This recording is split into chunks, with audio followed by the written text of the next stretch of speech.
And look, it's changing and we know that it's changing, but wow, is it slow. What would happen if we just told the truth?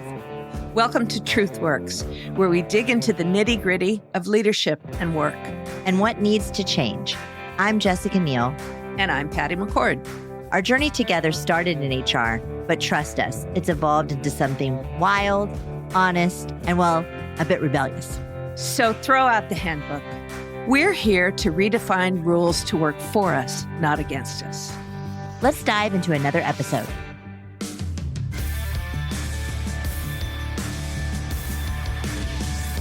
Hi, everyone. Welcome to another episode of TruthWorks. I am Jessica Neal, and unfortunately, Patty is sick today. She's in bed, so I hope she gets better. But the good news is I'm here with a fantastic woman named Laurie McGraw, and I'm going to have her introduce herself to you here in a few minutes. But Laurie and I were introduced by a friend, Mike Williams, who has also been on the podcast. And what I loved about meeting Laurie is that she started this podcast about inspiring women, but she actually is a very inspiring woman herself, and she has accomplished so much.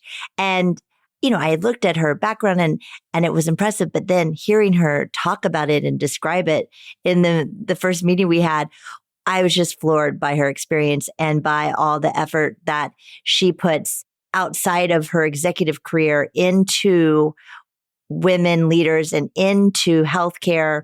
And she just is a powerhouse. And so I'm so excited to have her. Laurie, tell us about you and a little bit about your story. Well, thank you, Jessica. I'm blushing. So I'm in healthcare, and I've been in the space of healthcare for over 30 years, a long time.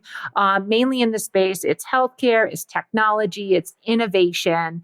And for all of those years, it started out as just sort of like, you know, a good job to have that I could build a career in. But then over the many years, I've been at various places. I spent a lot of years building an electronic health record company that was one of the largest ones that was out there during the heyday of electronic health records. I spent a number of years at the American Medical Association, the largest nonprofit organization for physicians. That was an exceptional side of healthcare for me. And then now I'm currently at a company called Transcarent, which is a one place for health and care that really helps support large self-funded employers provide higher quality access to great care for their team members.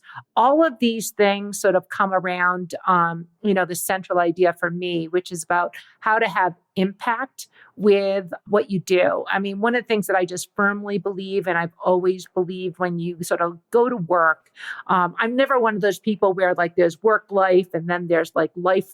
To me, it's all part of who you are. So one of the things that I'm just most proud of in terms of, all these years of work is the impact that I've been able to have through whether it's solutions or whether it's services that are being delivered. And that's just become a really important central point for me and what keeps me motivated to keep doing it. That's fantastic.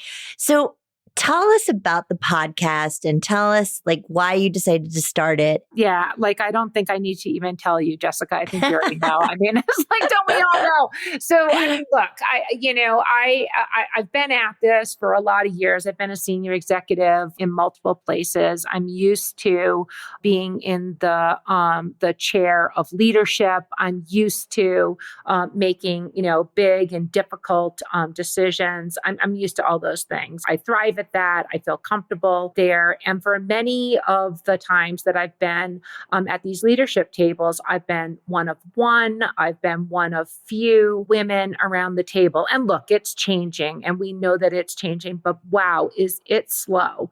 And after 30 years, I was reading the latest Women in the Workplace report. This is an annual report that comes out from McKinsey and the Lean In Foundation.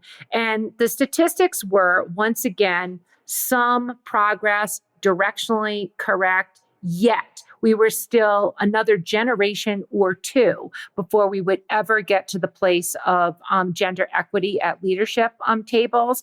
And that after just all of these years of mentoring, of coaching other women leaders, of really working with so many startup entrepreneurs and founders. That was just, something just hit me. It was just unacceptable to me that after all of this effort and working with so many of the talented women leaders that are out there, that we would still be here, that we could not accelerate that change faster than we currently were. The pandemic happened. We only went backwards from there, backwards, not forward, backwards in terms of women in leadership positions. So all I did was just decide, look, just do something more, do something else. And I just started this podcast. Every week I talk to exceptional women. All I'm doing is putting out these incredible voices, various leadership stories, the path to leadership, so that others might hear something in a discussion that speaks to them. I'm a certain style of leader. Jessica, you're a certain style of leader. Everyone is a certain style of leader, and leadership comes in many forms. As long as it's effective, that's fantastic. And again, the more women that we can get into leadership positions, I believe we will have a more just and equitable society for everyone. I firmly, fundamentally believe that. It is backed up with facts and study after study after study, and yet it still doesn't happen fast enough. So that's why I started the podcast. Yeah. You know, I'm sitting here just kind of nodding my head. It doesn't happen fast enough. And COVID, it did take us backward. And I think because women probably shared a different burden with things at home than maybe their counterparts did. Well, we know it's true. I mean, we absolutely know it's true. The gender divide, in terms of like the household responsibilities, the who was schooling everyone at home, it was unequal. And for the women who had really, sort of like broken into those executive ranks, the burnout levels were just simply higher. And look, we can all sort of everyone has their own personal story of triumph or, challenge. But at the same time, like, the numbers are the numbers. And when we have more that drop out, that means there are less people who are looking to these mentors, these role models, to sort of whether it's mimic behavior or learn from them. And then it just trickles down into sort of like this squishy middle that becomes harder for people to move forward from. And then there has been so much effort put behind it. And yet the movement in the numbers is minimal, right? It's getting better, but it's not significantly better. What do you think is making it so slow? Is it just the system and the way it's set up, or mostly, sort of the squishy middle thing is holding folks back? I think there's absolutely systemic issues that are out there in terms of the challenges. So let's start with boardrooms. 5 years ago, we were looking at the most amazing progress that was out there, because there were laws that were going into effect that said that, hey, you actually had to have women sitting around your boardroom table. And we started to see the numbers going in the right direction. And then those laws were struck down. And guess what happened? There were less women who were receiving board positions. Now, is it because the talent wasn't there? I mean, a board seat's a really nice thing to have. And if you have one, you're not necessarily going to give it up to make room, but the number of seats that were available just became less. And being, sort of understanding a bit about boards, they're different than if you're going through an HR department or something that a lot about, Jessica. So I think there are systemic issues. My thing is, I don't know how to solve the macro. I don't know how to solve the macro issues at scale. What I do know how to do is to vehemently encourage talented, exceptional women to raise their hand faster, to ask for more, to be more confident and demanding in what they're deserved of, as well as to encourage and really gain the support of allies. And allies aren't just like other people out there who want to do the right thing. Allies are people who can help those decisions get made, help those promotions happen. As Carla Harris would say, the people who make the decisions or talk about you when you're not in the room are some of the most powerful people for helping women advance in their own professional careers and journeys. So a long-winded answer, and you're sort of hearing my passion Yes. there.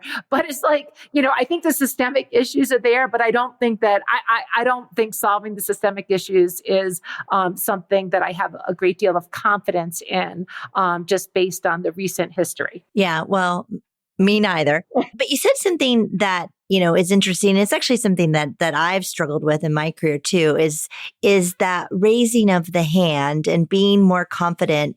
I wasn't good at evangelizing for myself. I certainly wasn't, I wasn't good at negotiating salary. I negotiated great for everybody else because that was part of my job. But what's your advice to women? Because I just sort of had the mentality that if I put my head down and did great stuff, that I would be recognized. And luckily I was, right? Like I made it to a C-level role at Netflix, right? Yep. And I think I got there from hard work and maybe some luck, right? But how do women advocate for themselves?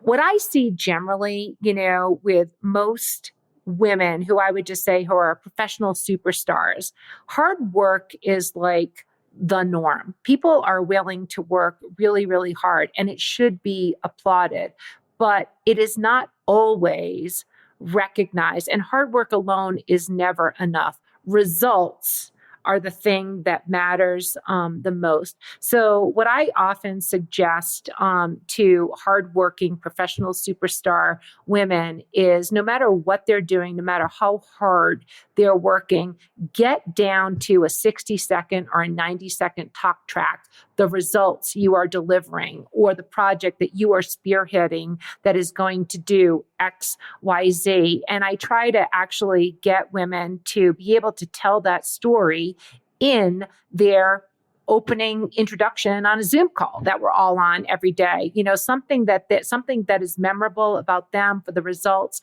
that they deliver. Because if they can sharpen that feels less like promoting themselves, which actually many people feel uncomfortable with. Now, many women feel uncomfortable with that, but if they can speak to the result, like I led a team that delivered X, that might be a different way of saying that I'm the leader that delivered it, but it's the same impact in terms of how someone might hear it. Yeah, no, it's so true. And when people would ask me to like talk about myself in my, I couldn't. Mm-hmm. I felt weird about that because I didn't want to be self-promoting. That's a great tip in terms of talking about it in results versus an I. Did you do that in your career, Laurie? I mean, like, how did you get to where you are? I mean, look, I started mimicking other people, who I admired, who I thought, were people that I wanted to look like or be in that next level position. So when I talk about my 30-year career, I like to talk about the results that were achieved. When I was at the AMA, I like to talk about the fact that I, was responsible for the part of reimbursement that's $1 trillion of the over $4 trillion of spend. So those are the things that I do. But I am a very confident person. At least I come across as confident. I know that about myself. And not everyone has that, but there's still really incredible people who have the opportunity for advancements in their careers. So if you don't feel comfortable promoting those things about yourself, then and you really just want to sort of stay, buttoned down and looking at your work, make sure you have someone else who is willing to advocate for you and promote for you. I mean, we all have professional colleagues and networks. Make sure that somebody else knows about those results, not just you and not just your boss. I mean, most organizations are sort of like team based in terms of, how and where decisions are made. So those are just like some thoughts in terms of just, Jessica, I want to tell you about this fun. I'm just talking. I'm so excited about this topic. I love it. Yes. I love it.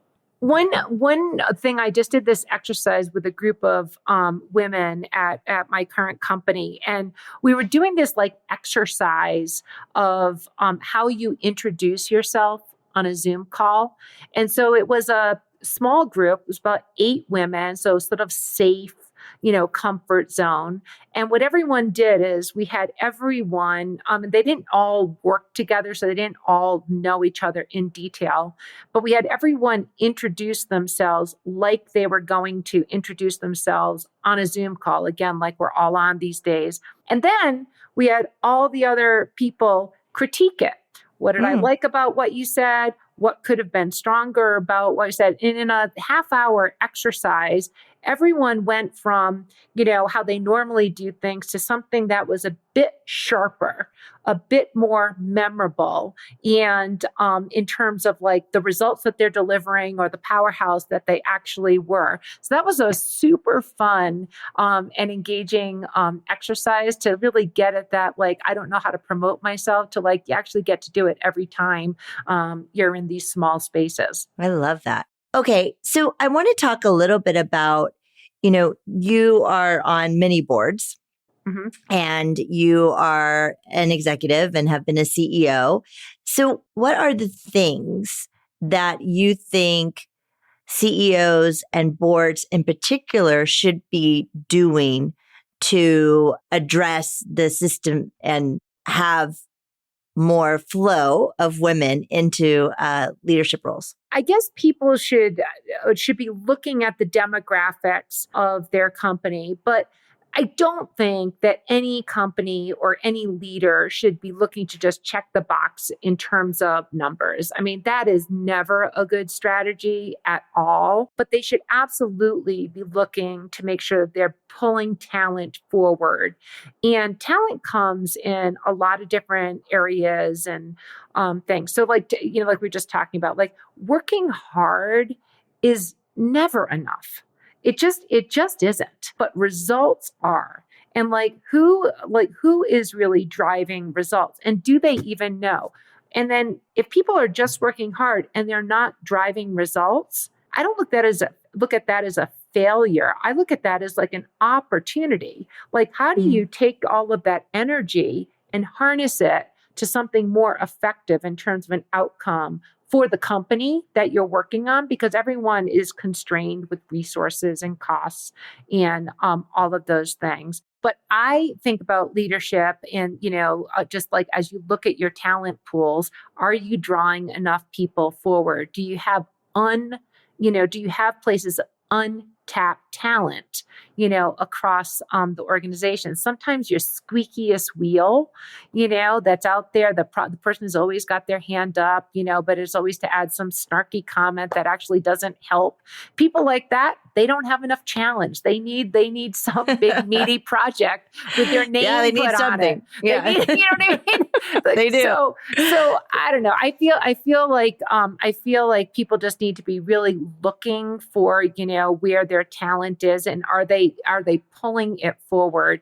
And oftentimes we talk about the people who are the ones who can't possibly take on, another thing because they're so important in their current role. That's exactly the right person to say, you're absolutely critical to the company. And if you don't do your job over here, the company will be compromised in this way. Oh, guess what? We're going to pull you out of that and give you the next hardest challenge that is out there. So I think when I've seen that happen, and it's always been like really painful, oh my gosh, we can't possibly do it without, this woman over here. Guess what?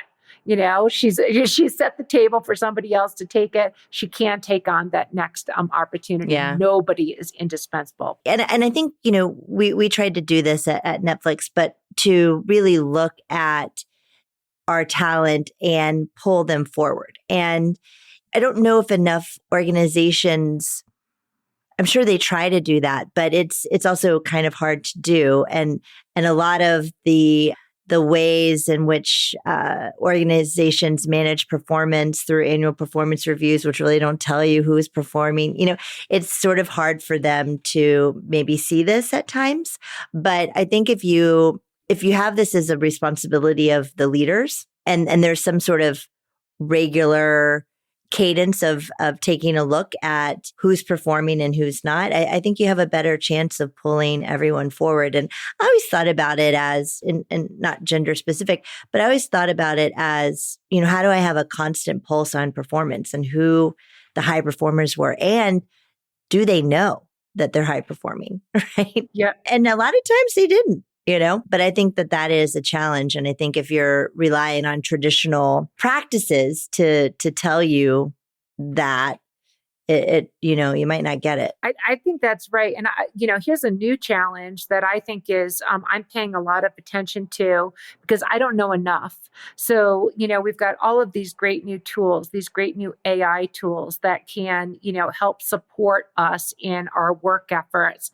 And the younger you are, the more surprising it is to me in terms of what you're able to do with these tools that I don't know how to do. So, me neither. So that says to me that, like just for myself personally, I have to be constantly learning, trying out new things, trying to build sort of like new tools in my tool set. But what it also means, if, people who you might think like, oh, wow, they have so many years of experience in a certain thing, if they're not sort of like at the top of their game, like trying new things, which is moving at a new pace, then all of that experience may not be as valuable. It might be, but it may not be as valuable as it might have been even 2 years ago. So I think that from a sort of like how people measure performance and this constantly looking to pull talent forward, we have to be looking at it in new ways.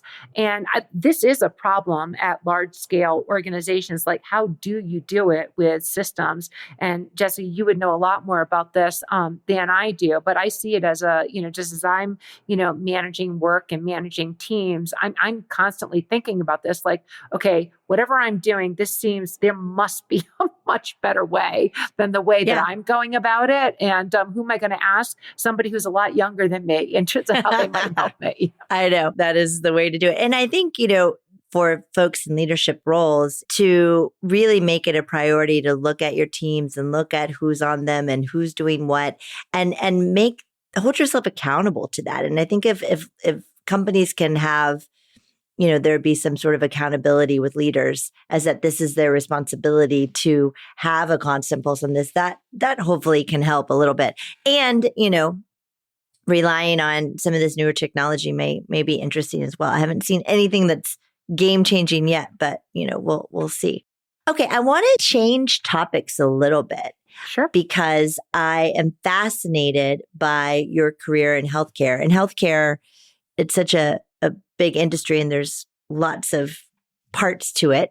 But talk to us a little bit about what you're seeing, what you're excited about, what the challenges are. Sure. Well, on my many years of healthcare, I started in the electronic health record space. So this is putting software and systems into hospitals and physician practices. And, it seems like forever ago, but it used to be all paper. It used to be all paper in the Wayback Machine. And now there's so much automation there. And there's many challenges, but there really is. There's a much better sort of clinical information highway than there ever was. And now I'm in the space at Transparent in the health benefits space. What I'm seeing is that, unfortunately, the cost of healthcare has gone in one direction. It's only gone up.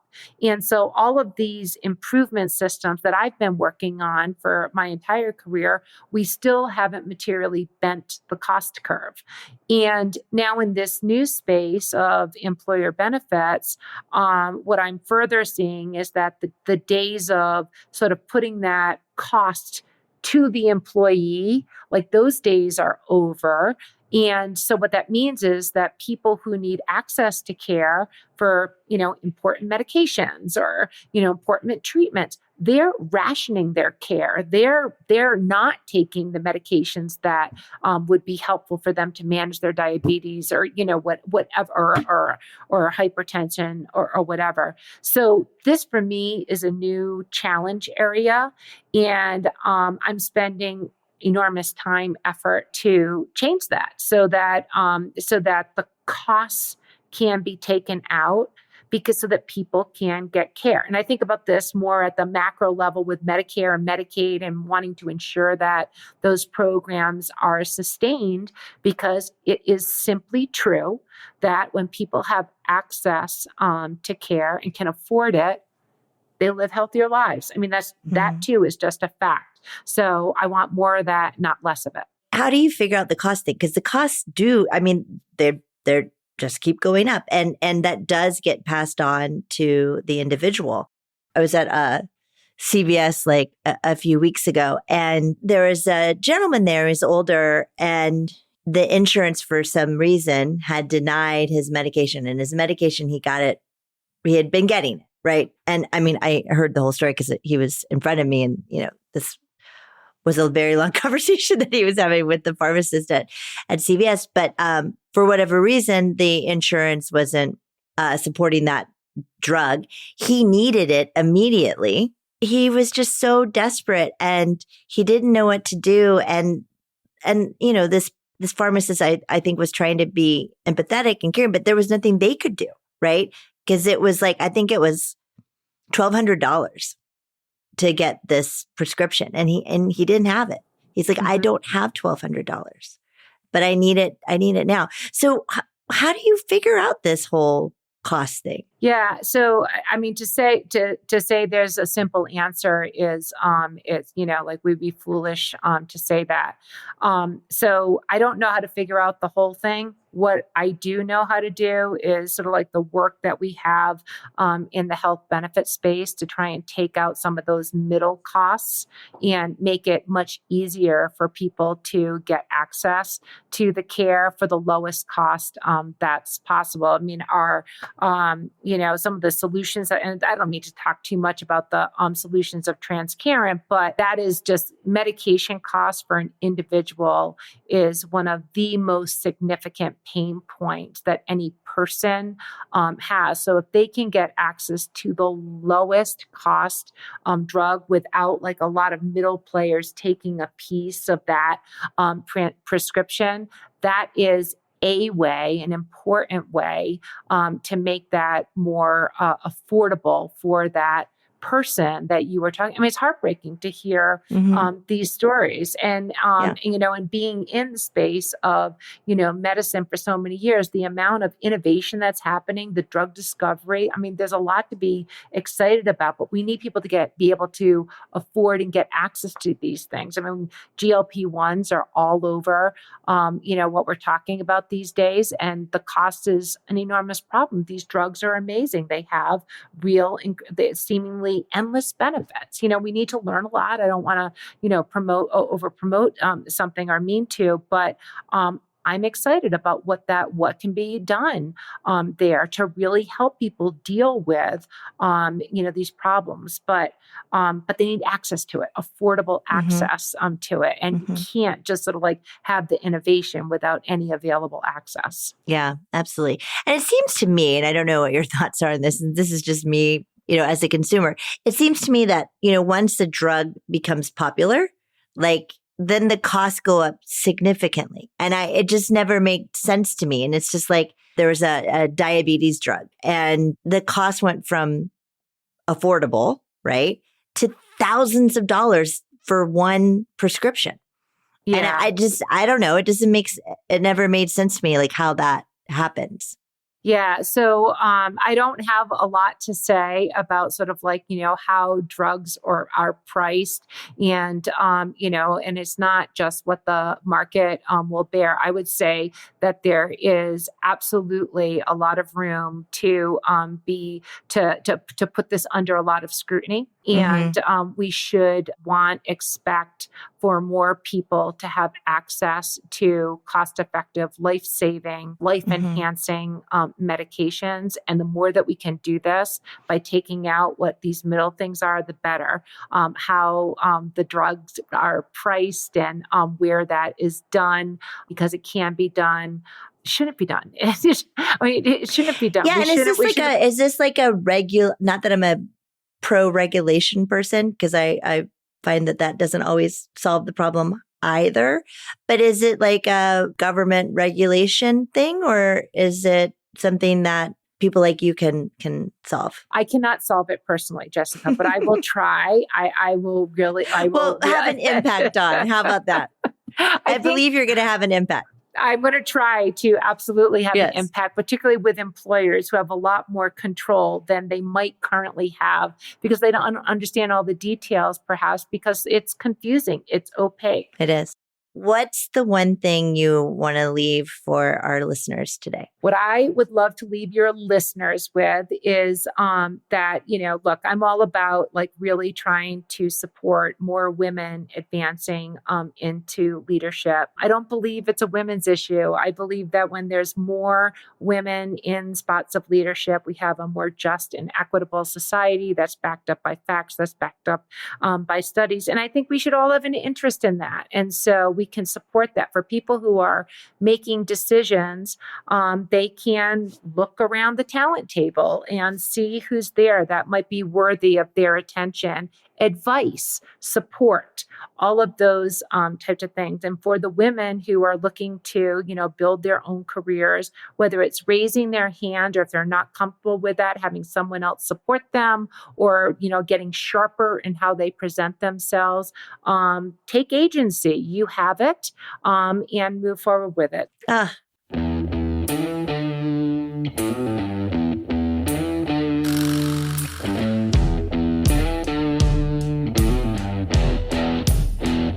Now we're going to roll into career confessions, if you will. Yes. This one's titled, Any Tips or Tricks for Having Better Confidence at C-Suite Presentations? I've been tasked with taking the lead at an upcoming meeting with SVP/C-Suite level team, and I really want to make an impression, as I've not been at the company long and want to level up in my career here. It's a male-dominated office, and even though everyone has been great so far, past experiences have made me cautious to show vulnerability. Bar the old "picture everyone naked" line. Do you have any tips for making a confident, lasting impact? Yes. Practice your introduction. So if you're going into that presentation and you're new to this company, that means people don't know you. They don't know your past work. They don't have any preconceived notions of who you might have been, who you are, what you're about to talk to them about. So practice that introduction. Make sure that it's memorable. Make sure that you lead the audience to the results you've already achieved before you then go into what you're going to talk about, what they have probably some knowledge and questions and everything else. That first 60 seconds is your minute to make that impression. And if you nail it, you'll have the confidence to then deliver whatever you're going to be talking about. I love that. And I knew you were going to say that. I need to get my 60-second, pitch going. Do you have one? I'm Laurie McGraw. I'm 30 plus years in healthcare innovation and technology. I've had a number of things. So yes, I do. I've got my 60-second clip. I need to get my 60-second clip. You've got a 60-second clip. I need to practice it though. I haven't done that. I need to do that. I think that's great advice. And I think you hit on something core, is that if they are new, they don't know them. So introducing themselves to the team is going to be really important. And then they're going to be so impressed with that, because likely they haven't seen many people present in that way. And you're right. The presentation will then just go off much better, whatever they're there to talk about. The other thing I think about with these types of presentations, and you hit on this too. And this is just what I used to do. I practiced. And I didn't have a 60-second clip. I'm now going to have one. I would say what I was going to say out loud, like not just in my head, but say it out loud, probably 50 to 60 times. Mm-hmm. Wow. Just so, yeah, like, I mean, and this was like a big meeting, like if I was like up in front of the company or whatever, but even for smaller ones, like with just the C-level and we were debating something, I would practice what I was going to say. And I would say it out loud a lot so that I think when you say it out loud versus in your head. Oh, yeah. Huge difference. A huge difference. And I would say it out loud. I'd be like, oh, that doesn't sound, that's not what I'm trying to say. I would record myself. I never liked hearing myself back. And then I would do it on video sometimes, and that was even worse. But I think practice really, really helps, especially with the nerves, because, to this person's point, the picturing everybody naked never worked for me. That is, I don't even know what that tip is, but I do know it, but I've never found it to work. And listen, a long time ago, one of those early points in my career, I had one of those presentations where it was like, we had the big deal and I was coming in to deliver one small piece of this to this big audience of executives, and was a very important client for the company. And I was young in my career at the day, and some jerk in the audience was just like, "Hey, Laurie, before you begin, what's your experience?" I was new to the company. I had no experience. But and he was being a jerk, everyone sort of and they didn't. Also, I'll say they probably didn't ask the men that. Of course. But I wasn't even thinking about that. But anyway, I went through the experience that I had at that point in my life, and I just sort of took it and I delivered it confidently, and I talked about my experience and my college work and all these things and what I had done to prepare for the meeting. It was almost like in that moment where this guy was just trying to take me off my game. I calmed myself down talking about something that was so I know myself. And it just helped. It just helped me to not be, those jittery nerves about the material I was supposed to deliver, and more about this is who I am. And guess what? You're welcome. I'm here to help you. Yeah. Take that. These jerks, I tell you. There's always one.